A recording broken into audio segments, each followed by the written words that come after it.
Olá pessoal, tudo bem? Aqui é o Sérgio Gândara, está no ar mais um Lagoinha Viva. E hoje você vai conferir uma pregação do nosso querido pastor André Valadão no dia 1º de maio, você sabe de que ano? De 1999. Pois é, ele estava muito novinho nessa época, né? Na verdade, ele conta um testemunho, um breve testemunho dele dos anos em que ele esteve estudando no exterior, quando ele fez seminário. E ele relaciona isso com os planos do Senhor. Eu assisti esse vídeo e fui muito abençoado, por isso nós aqui estamos compartilhando ele com você. Confere aí. Quantos querem cumprir o plano do Senhor? Existe um poder muito forte nas nossas palavras. Não importa se você está cantando, não importa se você está orando, mas quando eu faço essa pergunta, quantos querem cumprir o plano do Senhor? Isso é uma aliança que você tem feito com Ele agora, dizendo: Senhor, eu quero cumprir o Teu plano. Senhor, eu quero cumprir o Teu plano. Mas eu quero te lembrar que o plano do Senhor é um plano em que muitas vezes nós passamos por caminhadas. Muitas vezes nós estamos no topo do vale, é assim? Ou então nós descemos a montanha, estamos de cima de novo. Mas isso não vai interferir na sua caminhada com Deus, com relação ao seu relacionamento com Ele. A circunstância que pode muitas vezes estar ao nosso redor, pode muitas vezes nos fazer perder a nossos sentidos de que nós estamos caminhando na vontade do Senhor. O que eu quero dizer com isso é que muitas vezes nós não conseguimos ter o sentimento, muitas vezes nós não sentimos que nós estamos andando nos planos do Senhor. A razão pela qual eu digo isso é porque quando eu estive lá esses 2 anos e meio, muitas vezes eu me questionei. Falei: Senhor, será que realmente eu estou andando no seu plano? Será que eu estou realmente fazendo aquilo que o Senhor tem para a minha vida? Eu quero que você saiba, meus irmãos, que o plano do Senhor você não tem que sentir. O plano do Senhor é uma convicção, é um chamado, é um desejo que vem do coração de Deus, que foi implantado no seu coração a partir do momento que você recebeu Jesus. Eu vou dizer mais uma vez: o plano do Senhor, a vontade do Senhor, ela foi implantada, ela foi depositada dentro do seu coração a partir do momento que você recebeu o Senhor Jesus. Ela foi implantada, ela foi gerada dentro de você. A partir do momento que você recebeu o Senhor Jesus, 2 Coríntios 5,17, fala que as coisas velhas se passaram, e o que? Eis que tudo se fez novo. Se as coisas velhas se passaram, isso significa que as coisas velhas não existem. E muitas vezes o nosso corpo natural, a nossa mente, ela continua a nos guardar, ou melhor, ela tenta nos lembrar do nosso passado. Ela tenta fazer com que nós continuamos a viver uma vida baseada na carne. Os irmãos entendem o que eu quero dizer? Mas quando nós nos tornamos uma nova criatura, nós não vivemos mais baseados na nossa carne. Nós não podemos viver mais se baseando naquilo que nós sentimos.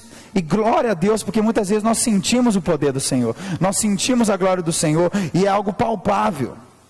Mas o que eu quero encorajar os irmãos é que a glória de Deus, ela está sempre presente, quer você sinta, quer você não sinta. E para que você cumpra o plano de Deus na sua vida, não vai ser sempre aquele oba-oba, aquele arrepio, mas o plano do Senhor é real. O plano do Senhor é real. Aleluia.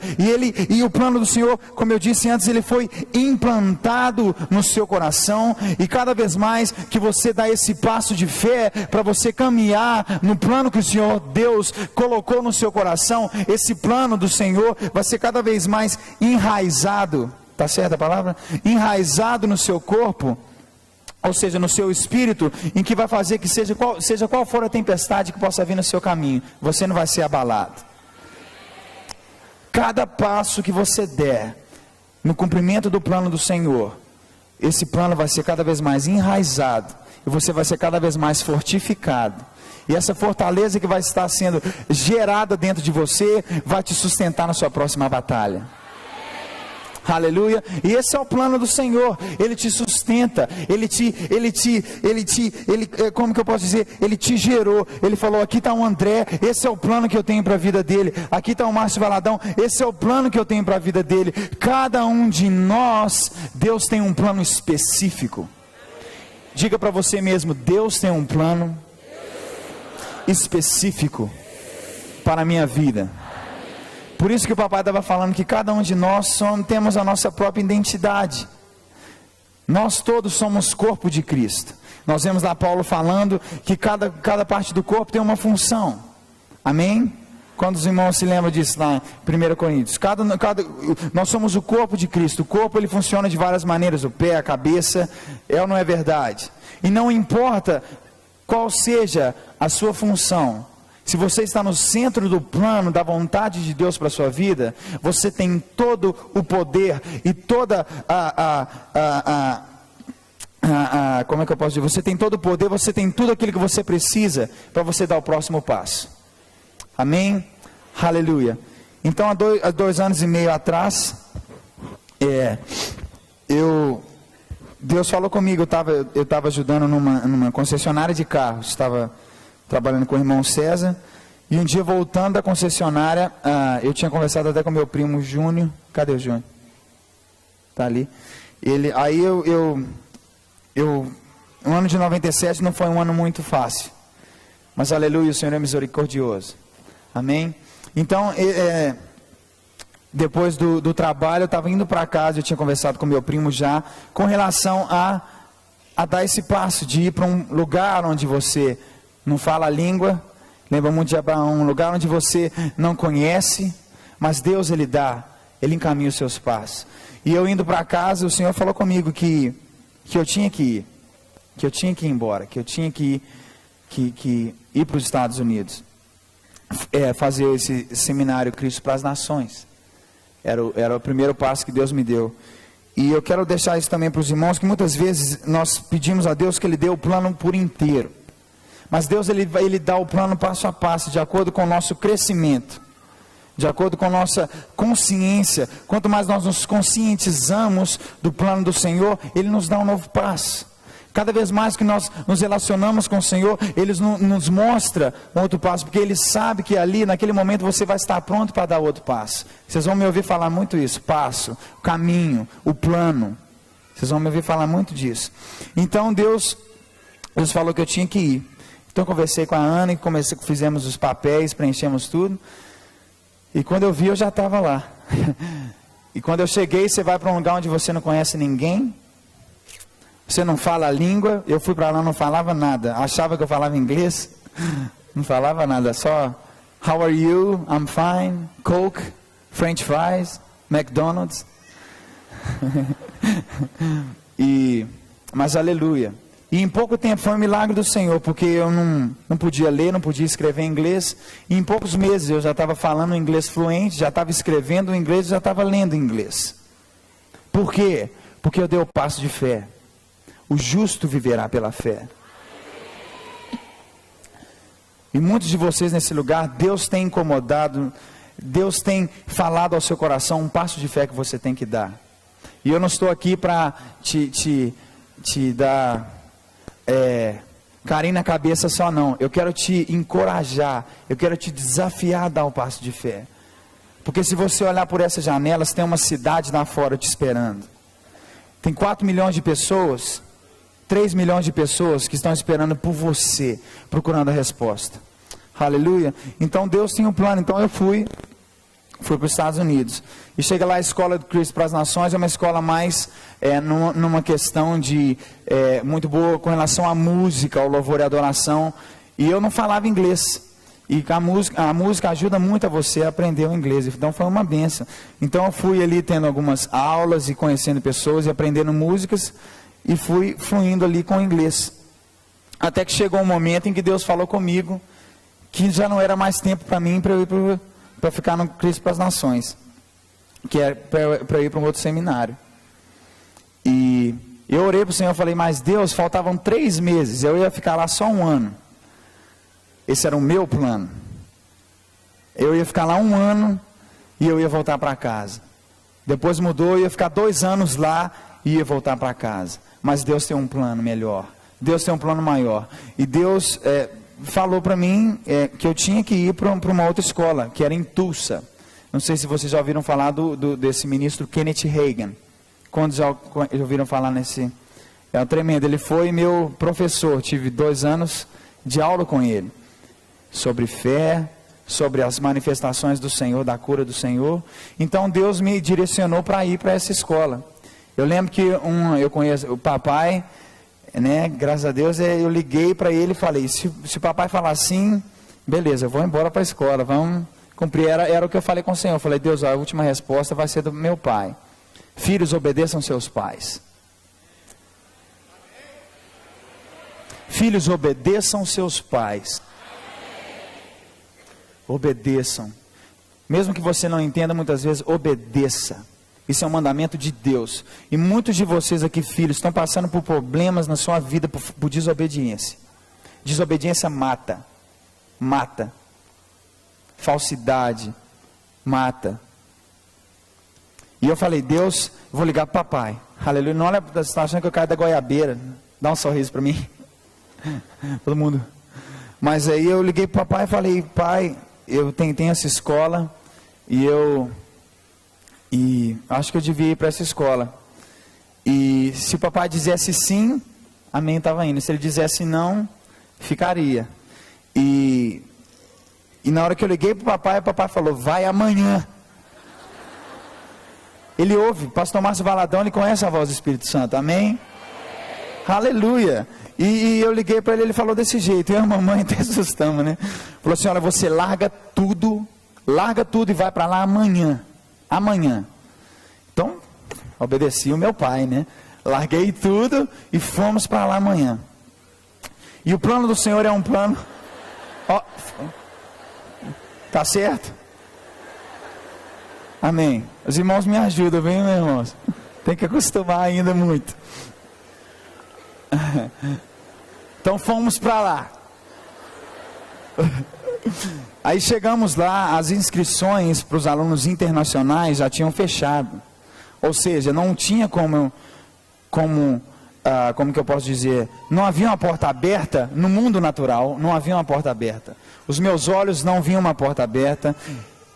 E eu não podia sentir ali muitas vezes que ia ter uma porta aberta para que eu pudesse ir para a escola. É uma escola grande, é uma escola que tem, agora que eu formei, no total de alunos, tinham 2.000 alunos. É um seminário tremendo, uma bênção. E então estava fechado ali as inscrições para os alunos internacionais, que o brasileiro nos Estados Unidos, você é internacional. E a escola, nós fomos em agosto e a aula começava em setembro. Mas Deus falou que eu tinha que ir. Deus falou que era para eu ir. Amém. Então chegamos na escola e demos um tour na escola para conhecer as facilities, dependências da escola. Aí começamos a andar nas salas de aula e aonde eu andava eu falava, onde eu coloco a planta dos meus pés é meu. Amém. Onde eu colocar a planta dos meus pés é meu. Amém. Quando eu pisei aqui no Brasil eu falei, isso aqui é meu. Amém? Onde você coloca na sua casa é sua. Amém? Aleluia. Então eu comecei a proclamar ali com as minhas palavras. Foi o que eu disse com relação à oração, com relação ao cantar. Você está proclamando ali. E eu comecei a dizer. E nisso a moça que pegou a gente para fazer o tour na escola, fizemos a metade do tour. Isso já era 3 horas da tarde e o escritório fechava às 4. E eu quero lembrar que não tinha mais vagas para os internacionais, tinha fechado. E ela sentiu no coração, ela falou, você quer saber de uma coisa? Vamos lá, vamos parar com o tour e vamos lá na secretaria. Vamos ver o que acontece. Né? Ela falou, vamos ver o que acontece. Mas quando você está em fé, você sabe o que acontece. Amém? É diferente. Você não vê, não, você declara o que acontece. Por isso que quando nós oramos pela cura, eu falei, tem curado aqui, tem muito. Cadê os irmãozinhos? Todos. Amém, cadê? Amém, aleluia. Então, eu falei, então, vai acontecer. Então, chegamos lá na secretaria, e no momento que chegamos na secretaria, essa senhora, foi apresentado para ela, e falou que era do Brasil e tudo. Ela falou: você quer estudar na escola? Eu falei: quero sim, quero estudar aqui na escola. Ele falou: que bom, né, e tudo, que bênção que você vai querer estudar. Eu falei: mas eu quero estudar esse ano. Aí na hora que eu falei com ela: eu quero estudar esse ano, os olhos dela abriram assim, igual olho de sapo, né? Abriram assim para mim, e glória a Deus, meus irmãos, aquela mulher, ela começou a me entregar todos os papéis. E ela foi me entregando os papéis que eram necessários para que eu me matriculasse na escola. Aleluia. Então pegamos aqueles papéis, preenchemos tudo, e o tempo recorde da história da escola de uma pessoa ser matriculada é meu, o tempo é meu. Foram de 17 horas. Em 17 horas eu recebi os papéis, preenchemos, fizemos uma correria aqui na casa pastoral, mandaram de volta. Em 17 horas eu estava na escola. Aleluia. Esse é o plano do Senhor. O plano do Senhor, ele vai além daquilo que você pode ver. Por isso que eu quero te encorajar, meu irmão, a se basear na palavra de Deus, não se basear naquilo que você tem visto ao seu redor. Não se baseie naquilo que você tem visto ao seu redor. Se baseie naquilo que você tem dentro do seu coração. Aquilo que você tem no seu momento de oração, e Deus fala com você, se baseie naquilo. Mesmo que muitas situações não pareçam certas, se baseie nisso, na confirmação que Deus te deu no seu coração.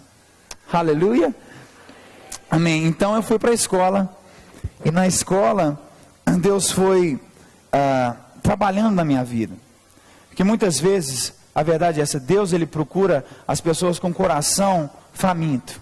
Se você vê a vida de Davi, se você vê a vida de Paulo, se você vê a vida de Jesus, eles tinham aquela necessidade de estar sempre em relacionamento com Deus.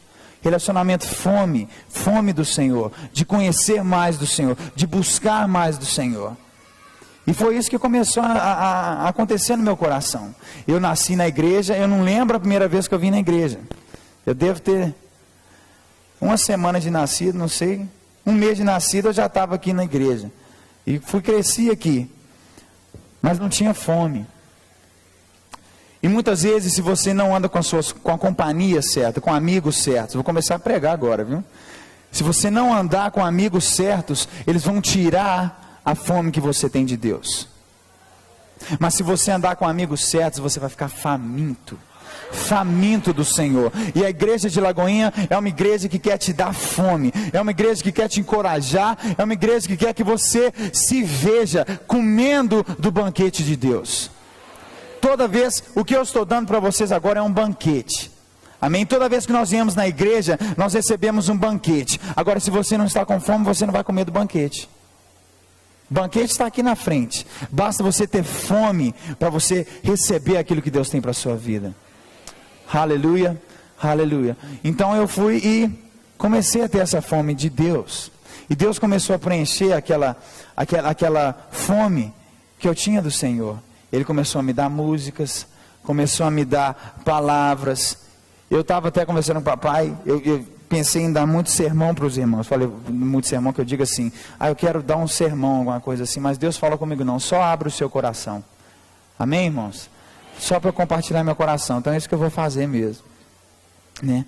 Então, mas Deus foi dando palavras, foi dando sermões, foi dando, mas para agora é isso, só abrir meu coração mesmo. Então foi essa fome que começou a encher meu coração. E quando você tem fome, no seu momento de oração, o plano do Senhor vai ser cada vez mais real. Amém? Quando você ora com fome de Deus, eu posso falar da música, eu posso falar da oração, posso falar da pregação, posso falar na meditação, mas eu quero que você saiba que na sua oração, que nós podemos orar em qualquer lugar, não é verdade? A gente pode orar no ônibus, pode orar no trabalho, pode orar vindo para a igreja, a gente ora na igreja, e toda vez nós temos que nos lembrar de qual que é o plano de Deus para nossas vidas. E quanto mais fome você tem, mais claro vai ser o plano do Senhor para a sua vida. Aleluia, aleluia, aleluia, Senhor. Quero que você abra sua Bíblia em Gênesis capítulo 1, versículo 26. Gênesis 1, capítulo 27, perdão.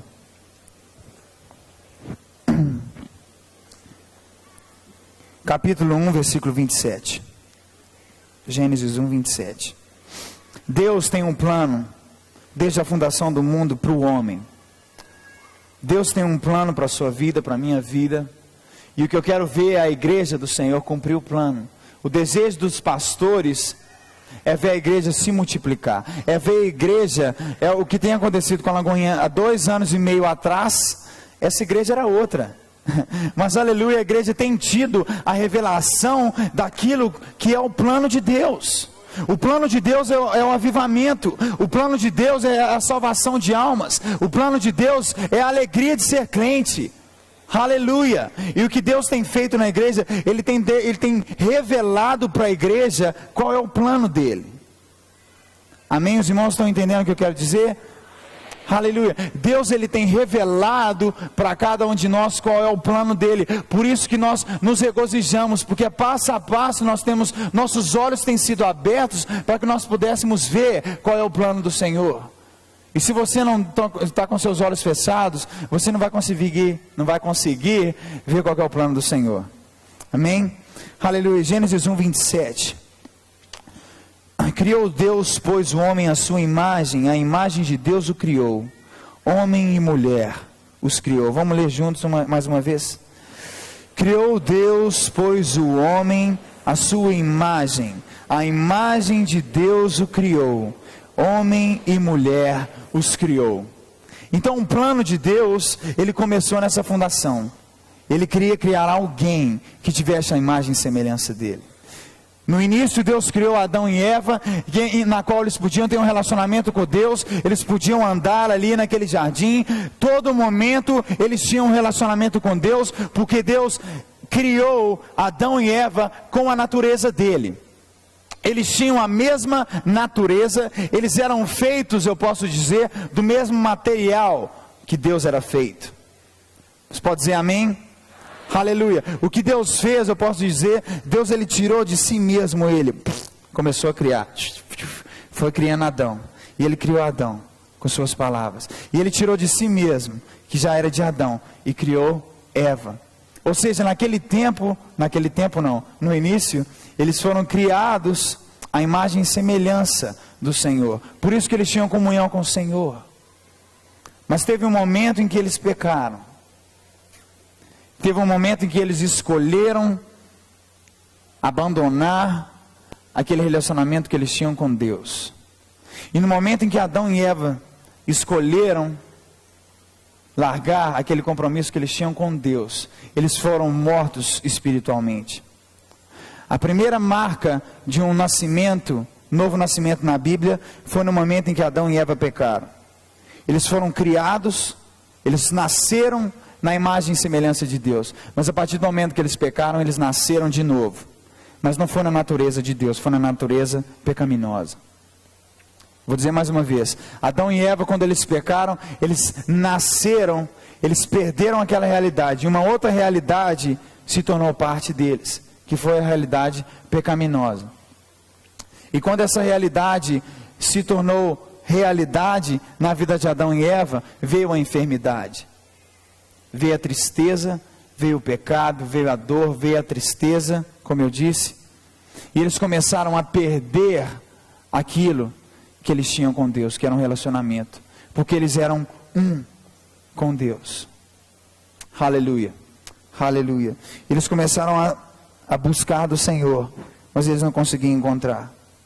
E Deus, ele chegou aí no jardim e começou a procurar por eles. E começou a procurar por Adão, e começou a procurar por Eva. E ele não os encontrava. Ele não os encontrava, até que ele sabia onde eles estavam. Deus sabe onde você está, meu irmão. Deus sabe, não adianta você se esconder atrás das flores, atrás das bushes. Mas Deus, ele sabe onde você está. Mas ele procurou uma resposta de Adão, uma resposta de Eva. E dali em diante só foi mentira, só foi tristeza, e Deus teve que retirá-los do jardim. Eu quero que você tenha consciência que Adão e Eva, eles sabiam que eles tinham pecado. E quando eles pecaram e eles viram que eles foram afastados de Deus, e Deus teve que retirá-los do jardim do Éden, Adão e Eva não foram embora daquele jardim dizendo, aleluia, tá bom, então vamos embora do jardim. Vamos sair daqui, vamos para a montanha ali, ficar ali em frente ao jardim. Não. Deus teve que literalmente empurrá-los, ou seja, tirá-los do jardim. O desejo de Adão e Eva, porque eles pecaram, era de voltar ao teu relacionamento com Deus, que eles tinham antes. Foi preciso que Deus colocasse um anjo na porta, porque eu tenho certeza que Adão e Eva poderiam voltar ali rapidamente, se eles pudessem. Porque o homem, durante toda a sua história, quer ter um relacionamento com Deus. E o plano de Deus era esse, de restaurar o relacionamento do homem com Ele. O plano de Deus era de tomar de novo as chaves que o diabo roubou. Porque Adão e Eva entregaram aquelas chaves. E eles queriam aquela chave de volta, mas eles perderam, eles se entregaram. E meus irmãos, nós não podemos nos entregar. O que vai marcar a vida do cristão fortemente vai ser o seu tempo a sua rapidez em se arrepender do seu pecado. De se arrepender. Davi era um homem segundo o coração de Deus, porque Davi, ele era um homem que se arrependia muito rápido. Ele era um homem em que, quando ele pecou, rapidamente ele estava ali diante de Deus, pedindo perdão. Se você ver comigo em 1 Coríntios capítulo 12, quando Paulo fala do espinho na carne, ele pede ali para Deus curá-lo 3 vezes, Deus fala: Paulo, a minha graça te basta. Paulo ali, ele já parou, ele falou: tá bom Deus, tua graça me basta. Então é isso mesmo, é a consciência de ser rápido em voltar ao seu relacionamento com Deus. Meu irmão, se você não tem andado em santidade com Deus, volte rápido. Pode dizer amém? Volte rápido para o plano do Senhor, o plano que Deus tem para a sua vida se cumprir. Aleluia. Então eles pecaram. Vem comigo para Gênesis 3. Gênesis 3, versículo 15. Gênesis 3, versículo 15. Aleluia.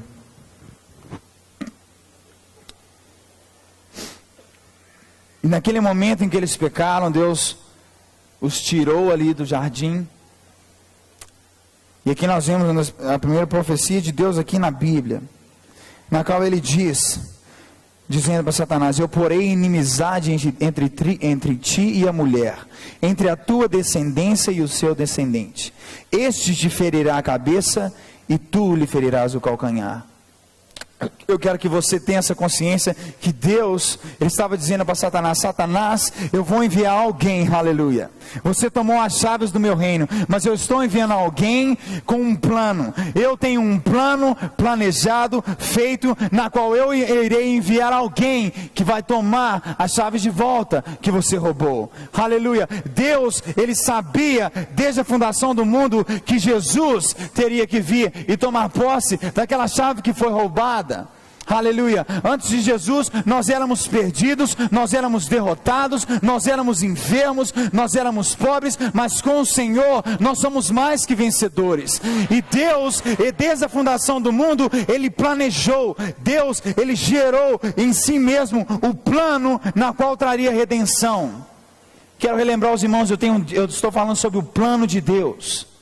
Amém? Então Deus, ele tinha esse plano, e ele disse para Satanás: Satanás, eu vou enviar alguém que vai te destruir, que vai pisar na sua cabeça. Aleluia. E a igreja hoje, nós estamos em uma posição em que Satanás, ele só está debaixo dos nossos pés. Eu tenho um amigo lá no meu seminário, que ele escreve, todos os sapatos embaixo do pé dele está escrito Satanás.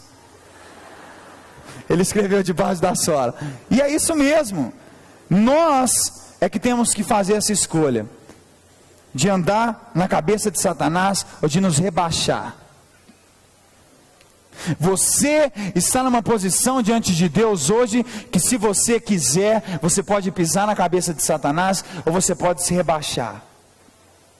Vou dizer mais uma vez, você está hoje numa posição diante de Deus em que você pode escolher em pisar na cabeça de Satanás, ou você pode se rebaixar. E eu quero que você saiba, meu irmão, você está na posição de vitória. Aleluia. Nós estamos numa posição de vitória. Aleluia. Satanás está debaixo dos nossos pés. Mas para que isso acontecesse, foi preciso que Jesus viesse. E se você olhar por toda a Escritura, você vê a vida de Davi, você vê a vida de Moisés, você vê a vida de vários homens de Deus no Velho Testamento, em que Satanás queria destruí-los, porque Satanás não sabia quem seria esse homem que viria e destruiria o plano que ele tinha para nossas vidas. Amém? Então o que aconteceu? Satanás tentou destruir. A gente vê a vida de Caim e Abel. O que aconteceu? Caim matou, não foi? Foi, aleluia. E por que isso aconteceu? Porque Satanás podia ver ali na vida de Abel uma unção. Ele via que dali da vida daquele homem poderia vir a semente que traria libertação ao homem. Então, durante toda a história da Bíblia, o que ele queria fazer era destruir a semente. Porque se você voltar aqui comigo para o versículo 15, ele fala: porém inimizade entre ti e a mulher, entre a tua descendência e o teu descendente, e ele te ferirá a cabeça. Ele te ferirá a cabeça. Satanás sabia que um homem viria. E eu quero que você saiba de Jesus, ele era Deus, mas Jesus ele era homem. E o homem destruiu a Satanás, Jesus. Aleluia. E ele nos deu a vitória. Amém? Aleluia. Então ele veio, e como eu estava dizendo antes, por todo o Velho Testamento, se você olhar, você vai ver Satanás tentando destruir os ungidos do Senhor, que podiam vir, que podiam trazer a semente que destruiria Satanás. Aleluia. Vem comigo para Mateus capítulo 3. Mateus capítulo 3.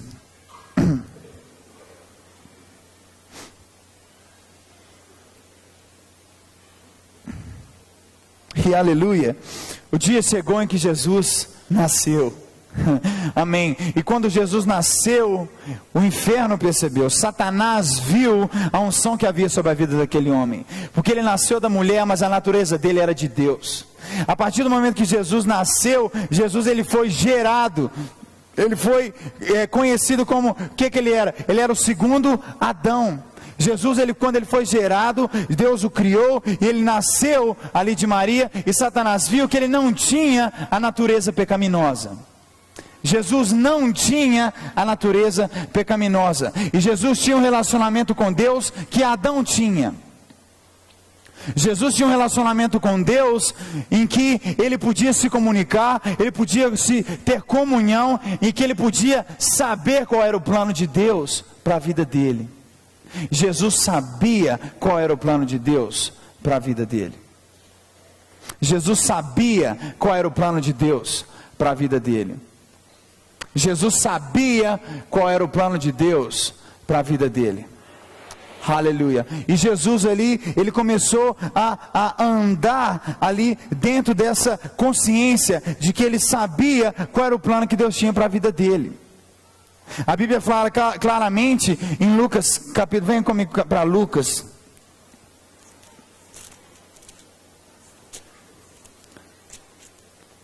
capítulo 4.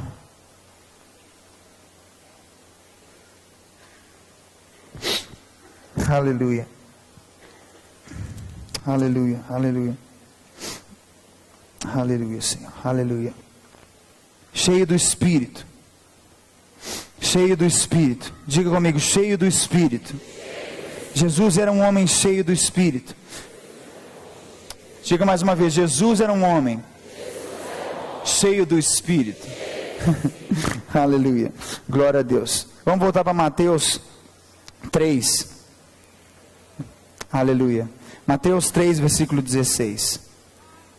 Batizado Jesus, saiu logo da água, e eis que lhe abriram os céus, e viu o Espírito de Deus descendo como pomba vindo sobre ele. E eis uma voz do céu que dizia, este é o meu Filho amado, em quem me comprazo. Meus irmãos, nesse momento, Deus não estava falando com Jesus, Deus não estava falando com o homem, Deus estava revelando a Satanás que Jesus era o Filho amado, em quem viria e iria trazer a libertação ao homem. Nesse momento Deus disse: Satanás, aqui está o homem que vai te destruir, aqui está o homem que vai trazer a libertação para o meu povo. Durante todo o Velho Testamento, Satanás procurava aqueles que iam trazer a semente, mas ele não pôde destruir. Satanás, meu irmão, não pode te destruir. Satanás não pode te destruir, porque você foi gerado da semente de Deus, você é fruto de Jesus. E Jesus disse: ali está o príncipe desse mundo, mas ele nada tem em mim. Porque ele era de uma outra natureza, ele era um outro homem, ele era nascido de Deus. Nascido de Deus. E naquele momento, quando Deus disse: Satanás, esse aqui é a minha semente, esse é o meu filho amado, em quem me comprazo. Naquele momento, os demônios, Satanás tinham consciência de que aquele homem iriam destruí-los, porque Satanás, igual fala no livro de Tiago, fala que os demônios creem. Ela não é verdade. Creem que Deus existe. Mas a diferença não é somente no crer. A diferença é a maneira que você age naquilo que você crê.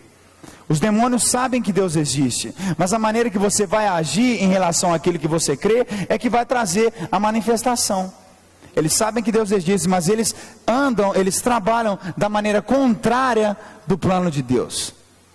Mas eles sabem que Ele existe. Então naquele momento em diante, Jesus, Ele começou a buscar nas Escrituras, Ele começou a ter um relacionamento com Deus, e dali em diante Jesus começou a manifestar a glória e o poder de Deus em toda a terra. Aleluia. E a partir daquele momento, virtude saía de Jesus, cura saía de Jesus, libertação saía do Senhor Jesus, porque Ele foi um homem gerado de Deus. Homem gerado de Deus. E Satanás tentou destruí-lo várias vezes. Nós vemos aqui no versículo 17: e eis uma voz dos céus que dizia: este é o meu filho amado, em quem me comprazo. E logo a seguir foi Jesus levado pelo Espírito ao deserto, para ser tentado pelo diabo. Logo depois em que a revelação foi clara ali para Satanás que Jesus era o Filho de Deus, ele foi logo ali levado para ser tentado. Meus irmãos, a cada passo que você der no plano de Deus, cada vez mais que você der o seu passo de fé para cumprir o plano que Deus para a sua vida, Satanás, ele vai te tentar, Satanás, ele vai tentar te destruir. Mas eu quero que você saiba, quer você esteja no deserto, seja onde for que você esteja, você tem a palavra de Deus. Da mesma maneira que Jesus destruiu a Satanás com o poder da palavra, nós temos a palavra de Deus para destruir todas as tentações do inimigo. Todas as tentações do inimigo, elas são derrotadas pelo poder da palavra. Está escrito, está escrito, está escrito, está escrito, está escrito. Esse é o poder de Deus, esse é o manual do crente. Aleluia. E Jesus, ele meditava na palavra de Deus. Jesus, ele buscava na palavra de Deus. Muitas pessoas pensam que meditar na palavra de Deus é trazer algo que você não tem. Mas, meus irmãos, meditar na palavra de Deus é abrir os seus olhos para que você veja aquilo que foi implantado dentro de você. É algo diferente. Quando você lê, você tem que ser como Jesus. Jesus, ele se viu nas Escrituras, ele se viu no plano de Deus, ele se viu com uma chave que Deus tinha para que o plano dele se cumprisse. Meus irmãos, você tem que se ver no plano do Senhor. Você tem que se achar no plano do Senhor. Você não importa se você está no estacionamento, se você está no púlpito, se você está nas células, se você está cantando, não importa. Você é a chave do plano de Deus. Você é a chave. Eu estava, aleluia, meu irmão. Aleluia. Eu estava orando uma vez e Deus falou comigo isso que foi muito forte. Deus falou: para mim, o homem é a caneta na qual eu escrevo o meu plano. Nós somos a caneta na qual Deus tem escrito o plano dele. Aleluia. Você, meu irmão, é a chave. A igreja é um corpo. Nós somos um corpo e na qual Deus tem escrito o plano dele na terra. E o que Jesus fez? Ele nasceu, ele se viu nas escrituras e as manifestações começaram a acontecer. Curas. Aleluia. Aleluia. Eu disse curas. Aquelas pessoas, elas ainda eram pecadoras, elas ainda tinham a natureza pecaminosa, mas o poder de Deus cura o pecador. O poder de Deus, ele cura aqueles que muitas vezes estão duvidando que Deus pode manifestar o seu poder. Mas Deus, ele manifesta o seu poder para salvar aquele que está perdido. Aleluia. E Jesus, quando ele se achou, ele viu que ele podia manifestar o poder da glória de Deus na vida das outras pessoas. Ele viu que ele podia manifestar o poder de Deus. E foi o que aconteceu. Vidas começaram a ser restauradas. Vidas começaram a ser libertas. E chegou um momento, eu vou reduzir a mensagem, em que Jesus, ele teve que ir para a cruz. Porque ele sabia o plano de Deus. E ele foi para a cruz e ele morreu. Com 3 pregos e 2 pedaços de madeira, Deus criou uma ponte entre o homem e ele. E Jesus, ele foi pregado na cruz. E ele morreu por você, ele morreu por mim. E o plano que Deus tinha para a vida de Jesus não acabou ali. Jesus, ele morreu. Jesus ressuscitou. Ele ressuscitou. Ele ressuscitou, ele tomou as chaves. Aleluia, ele tomou as chaves do inferno. Aleluia, ele nos resgatou, ele nos deu vida, ele nos resgatou, ele tirou ali do inferno toda a tristeza, ele tirou da chave de Satanás o que te prendia, e ele hoje está sentado à direita de Deus. Aleluia, e ele nos enviou o Espírito Santo, e o Espírito Santo nos revela o plano de Deus. O Espírito Santo nos mostra. Por isso que eu disse que quando você tem consciência de qual que é o plano de Deus, é algo gerado no seu coração. O Espírito Santo, meu irmão, quer te mostrar o plano que Deus tem para a sua vida. Você não está perdido, você não está sem direção. Deus tem uma direção para a sua vida. Deus tem uma direção. Não aceite a acusação do inimigo, não olhe para trás. Deus tem um plano. Existem almas que precisam de você. Eu naquele país, eu vi vidas perdidas. Países que pessoas, milhares de pessoas, nunca ouviram falar de Jesus. Nunca ouviram o nome Jesus. Você tem suficiente, poder suficiente dentro de você para mudar uma nação. Que coisa boa, pastor André Valadão, como ele estava novinho nessa época, né, gente? Eu tenho certeza que você foi abençoado. Que a gente possa a cada dia seguir mais os planos do Senhor e dizer, eis-me aqui, Senhor, não é mesmo? Nós vamos ficando por aqui, mas antes eu queria convidar você a curtir e compartilhar o Lagoinha Viva e também, claro, se inscrever no nosso canal, que aqui você vai sendo abençoado todos os dias da semana, de segunda a segunda, tá legal? Que Deus te abençoe e tchau, tchau!